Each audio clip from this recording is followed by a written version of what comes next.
Since I've been a child, I'm looking up into the sky thinking, is there more than just us human beings in this huge universe?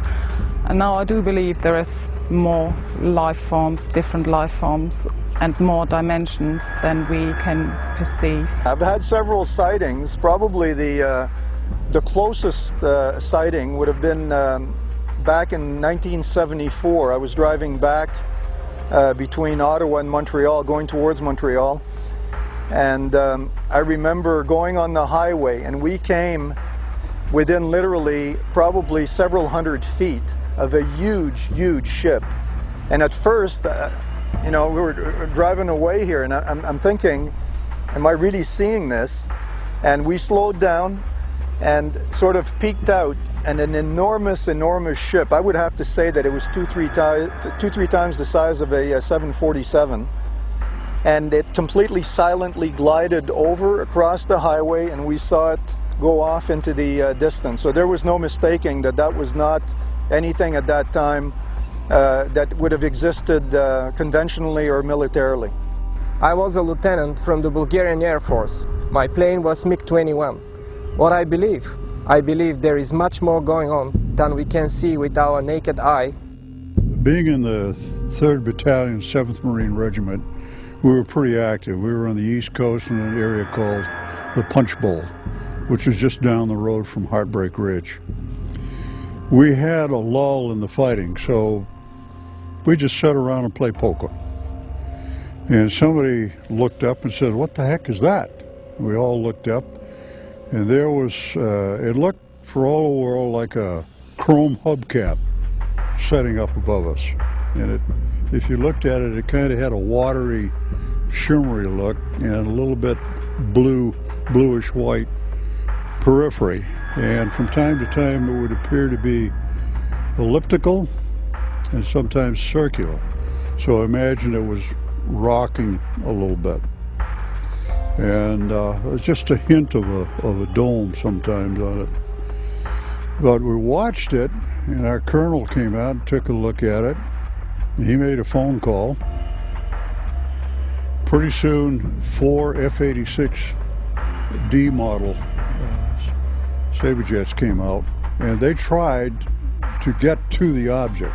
And it appeared that they hit some barrier that you couldn't see, because they would stall out and do a 1.5 turn spin and then pull out at the bottom. Flying saucer finally decided to leave and got very bright, and it was pretty difficult to look directly at it, but it rose straight up and it went through the overcast. Now when it went through the overcast, there were 3 black rings that radiated from the flange of the craft and went from the flange of the craft all the way over the horizon with no sound at all. And what it looked like was somebody dropping a pebble in a glassy pool of water, and the rings were spreading out. In January of 05, 5:24 in the evening, I was driving south on Interstate 25, south of Denver, and I see this black object coming up the road, above the road, in the sky. And I thought, that's curious, what is that? As I get close, as we close, I see that it is a solid object. I thought it might have been Canadian geese for a start. I thought it might have been a piece of plastic blown up in the breeze like a kite. But I could see it was a solid object. It was not affected by a breeze in any way. It was flying on a straight course. It looked black. It may have been some color, but because it was silhouetted against the sky, it looked very dark. It looked like a plank. It looked like a board, an oblong shape. It was bizarre. It had a couple of little bumps on the leading edge on one end. I thought, well, if it's just junk, that would be random, perhaps. It certainly wouldn't be symmetrical. And I looked out the other side, and sure enough, it had the identical bumps on the other side of the leading edge. So it was an anomalous object. Could I identify it? Heck no, I couldn't relate to it. It had no sweep back, no anhedral, no dihedral, didn't have any external power plants, no wings or no tail empennage, flight control surfaces or probes.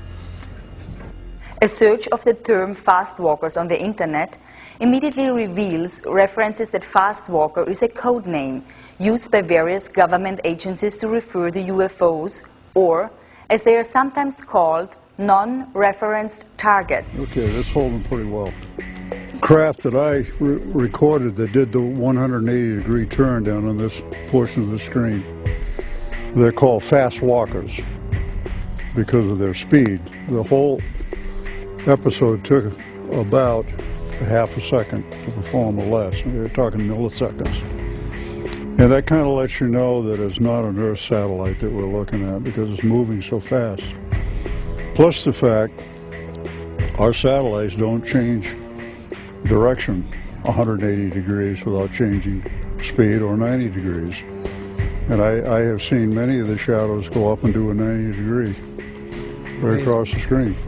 And sometimes you'll see 3 or 4 objects in formation, looks like formation flying, and one will branch off to the left and one will go to the right. Somebody coined the phrase fast walker, and it's appropriate.